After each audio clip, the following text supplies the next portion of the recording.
나눠서 보상을 받을 수 있는데 한 번을 받으셔가지고 한 번을 받으면 끝이잖아요. 그리고 네. 내 감면을 다 무작정 또 다 해주는 게 아니고 그렇죠. 네. 또 감면 받았으면 네. 일정 부분 또 세금 내라. 그렇죠. 줬다 뺏는 건데.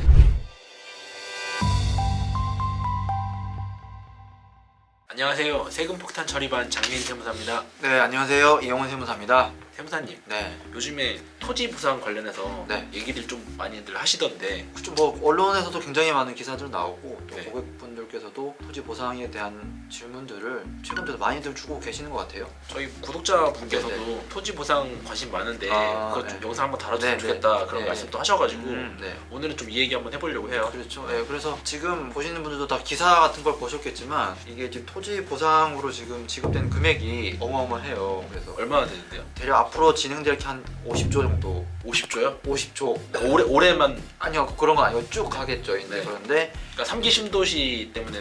그렇죠. 3기 신도시가 차지하는 게 대략 뭐 30조 이상이 네, 될 거고 네. 그것만 하더라도 네. 이미 원래 이제 진행된 게 한 6조, 뭐 7조 정도 된다고 하는데 네. 굉장히 큰 금액이죠. 그렇죠. 또 이런 질문들 하세요. 이 금액들이 이제 풀리면 그 금액을 가지고 뭘 하실 거 아니에요. 그래서 이러면은 이 돈이 어디로 갈 거냐? 네. 다시 이제 부동산 시장으로 갈 거냐? 어디 강남으로 갈 거냐? 아니면 요즘 또 금융자산에 관심들이 많으시니까 다 어디 주식시장으로 몰려올 거냐? 뭐 이런 얘기들을 많이들 하시더라고요. 그래서 집값이 또 계속 오르게 만드는 거 아니냐? 네. 돈이 또 몰리다 보니까 네. 그런 얘기가 지금 많이 나오고 있어요. 네, 오늘 뭐 저희가 그런 얘기를 할 건 아니고. 네, 뭐 앞으로 뭐 부동산 전망을 저희가 말씀드리려는 시간은 아니고요. 네. 보상을 받으면 세금이 발생하잖아요. 네. 네. 그 말씀을 좀 드리려고 해요. 토지 보상을 받게 되면 네. 결국에는 돈을 주고 땅을 네. 파는 거잖아요. 매매. 그렇죠. 네, 그래서 예, 양도소득법에서 양도세 과세 대상으로 네. 규정을 하고 있는데요. 네. 보상 관련돼서 네. 이제 상담을 하다 보면 네. 특히 어르신들께서 아니 이거 내가 원하지도 않는데 네. 나라에서 땅 뺏어갔는데 이거 세금까지 내야 되냐 그러니까. 너무 억울하다. 그러니까 그것도 내가 신고를 해야 되니까 네, 네. 참 불만을 하신 분들도 계세요. 가끔. 네. 그래서 뭐 여러 가지 혜택이 있긴 한데 그렇죠. 네, 오늘은 토지 보상을 받게 되면 네. 뭐 세금 신고가 어떻게 되는 거고 네. 그에 대한 혜택은 어떤 게 있는지 예, 예. 그런 얘기 좀 해보면 좋겠어요. 그래서 기본적으로 이제 토지 보상 받으면 양도소득세 과세 대상이 되는 거고요. 네. 뭐 신고 기간 이런 것들은 뭐 동일하죠. 이게 돈 네. 받고 이제 2개월 이내 되는 말일까지 이제 신고를 해야 되는 건 마찬가지고 네. 대신에 이제 혜택들이 있잖아요. 네. 혜택이 크게 두 가지 정도의 혜택이 있죠. 큰 카테고리로 보면은 네. 첫 번째는 이게 지금 토지가 이제 팔리는 거니까 그렇게 되면 이게 사업용일 수도 있고 비사업용 토지일 수도 있는데 이제 일반적으로 이렇게 토지 수용되거나 이렇게 보상을 받는 토지들은 사업용 토지로 인정해 주잖아요.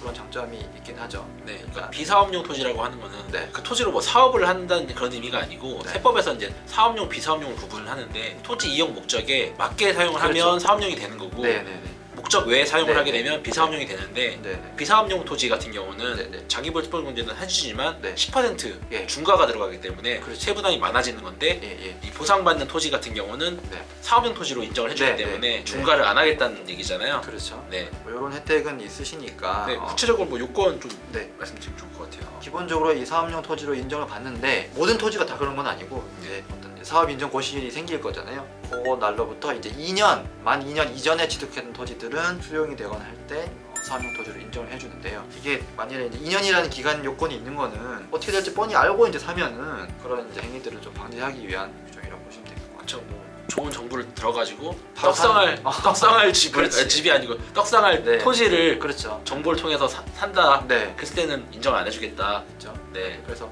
적어도 만 2년 전에는 보유하고 있어야 네. 인정을 해주겠다. 뭐 이런 의미로 해석을 하시면 되실 것 같고요. 네. 뭐 추가적으로 이제 감면이 있잖아요. 감면이 있죠. 네. 네. 그러니까 나라에서도 네. 본인이 원하지 않게 네. 공익 목적을 위해서 네. 토지를 수용하니까 네. 대신에 일정 부분 혜택을 주겠다. 네, 네. 근데 그 혜택은 뭐 비사업용 토지를 보지 않고 사업용 토지로 보는 것도 혜택이지만 네. 내가 내야 될 세금에서 일정 부분을 세금을 줄여주겠다는 네. 감면해주겠다는 거잖아요. 그렇죠. 좀 더 구체적으로 말씀드리면 이렇게 우리 보상을 할 때 거의 대부분이 이제 돈 현금으로 받으시겠지만 일정 요건을 충족을 하면 뭐 채권으로 만기 채권으로 이제 보장을 받으실 수도 있고 혹은 이제 우리가 대토 보상이라고 하는데 이제 현물로 이제 받을 수도 있잖아요. 뭐 그러니까 돈 대신 땅으로 받는 네, 거죠. 그렇죠. 땅을 네. 넘기고 네. 새로운 땅을 네. 받는 거죠. 예, 예. 그래서 그런 형태에 따라서 이제 감면율이 조금씩 다른데요. 가장 일반적인 현금 보상인 경우에는 10%가 이제 감면, 세액 감면이 들어가게 되는 거고, 만기까지 보유해야 되는 채권으로 이제 보상받는 경우에는 이게 또 만기에 따라 달라요. 네. 그래서 일반적인 채권은 이제 15%가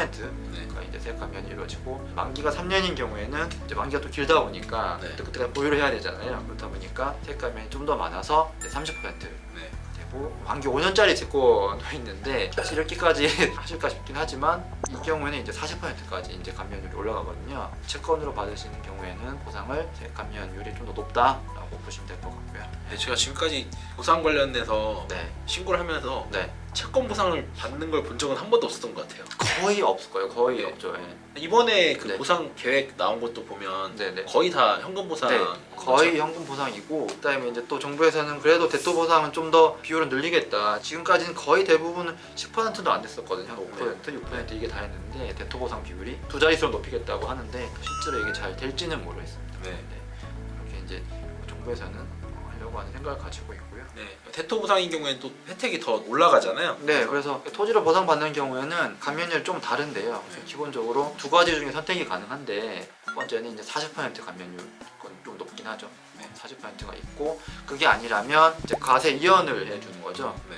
과세 이연이라고 하는 말은 지금 세금을 내야 되는데 대토 보상을 받은 그 토지를 이제 양도할 때, 그때 이제 그 시점으로 이제 세금을 이연시켜 준다라고 네. 보시면 될 것 같아요. 네. 그래서 이 두 가지 중에서 이제 선택적으로 적용하셔가지고 양도세 신고가 가능하다라고 보시면 될 것 같고. 네. 네. 추가적으로 네. 저희가 이제 감면을 말씀드렸는데 금액이 감면도 금액 한도가 있어요. 네, 네, 그래서 그렇죠. 해당 과세 기간 한도는 1억이고, 한 과세 기간에 그렇죠. 네. 한 과세 기간 1억이고, 예, 예. 그리고 5 과세 기간. 네. 그 과세 기간 플러스 앞으로 네. 4개년도 네, 과세 네, 기간 네. 합쳐서 네. 최대 2억 원이라는 그렇죠. 한도가 있죠. 예, 예. 그래서 이게 어떤 분들은 나눠서 보상을 받을 수 있는데 한 번에 받으셔가지고 한 번에 받으면 끝이잖아요. 그러면 이제 1억 원 밖에 가면 최대 못하시는 경우가 있으신데, 만약에 두 해 걸쳐서 이렇게 보상을 받으시거나 하시면 최대 이제 2억 원까지 가능하시니까, 5년에 걸쳐서 가능하시니까 이 부분도 좀 잘 활용을 하실 수 있으시면은 그렇게 하시는 게 훨씬 더 유리하죠. 네. 그리고 네. 근데 감면을 다 무작정 또 다 해주는 게 아니고, 그렇죠. 또 감면 받았으면 네. 일정 부분 또 세금 내라. 그렇죠. 줬다 뺏는 건데. 이게 이제 감면세액의 이제 20%인가요? 네. 그 농어촌 특별세는 또 납부를 해야 되는 부분은 있어요. 그래서 네. 그 부분은 이제 추가로 좀 챙겨두시고, 다만 이제 이게 자격농지가 있는 경우, 농지 같은 네. 경우, 야, 농사를 내가 직접 네, 지었다. 예, 그런 경우에는 뭐 기간에 상관없이 그냥 영토세는 면제를 해주니까, 100% 다. 네네, 그거는 내가 감면세를 공제를 해준다니까 예, 100% 공제가니까 그 한도. 1억 원이면 네, 1억 원, 네, 네. 뭐 2억 원이면 2억 원까지 다 가능하다. 네. 보시면 될 것 같아요. 네. 숫자를 많이 말씀드려가지고 헷갈리실 수 있을 것 같은데. 네. 그러니까 크게 수용이 돼서 네. 보상을 받게 되면 네. 두 가지 혜택이 있는데, 일단은 사업용 토지로 네. 가지고, 네. 두 번째는 감면이 있다. 근데 네. 감면율은 내가 현금으로 받느냐, 네. 채권으로 받느냐, 네. 대토를 받느냐에 따라서 네. 감면율은 좀 달라지고, 네, 감면을 받더라도 일정 부분 동특세 20%는 내야 된다. 그렇죠. 또 그리고 감면에 대한 한도도 네. 있다. 예. 이렇게 정리하시면 될 것 같아요. 아유, 깔끔한데. 근데 뭐 대부분은 다 이제 현금을 받으실 거고, 네. 아무래도 현금이 좋죠. 이게 뭐 채권 묶여 있고 뭐 지금 뭐 금리도 안 좋고 한데다. 네, 그렇죠. 이 부분도 꼭 챙겨가지고 양도세도 잘 신고하시고요. 감면을 이제 적용을 잘 하셔가지고 신고할 때도, 물론 이제 세무사분께서 잘 해주시겠지만 마지막으로 최종적으로 어쨌든 확인 잘 하시고 하셔가지고 진행을 하셨으면 되실 것 같습니다. 그럼 오늘은 네. 토지 보상과 관련된 세금에 대해서 그렇죠. 알아봤는데요. 네. 오늘도 저희 영상이 도움 되셨으면 구독, 좋아요, 네. 알림 설정 부탁드리겠습니다. 부탁드리겠습니다. 지금까지 세금 폭탄 처리반이었습니다. 감사합니다. 감사합니다.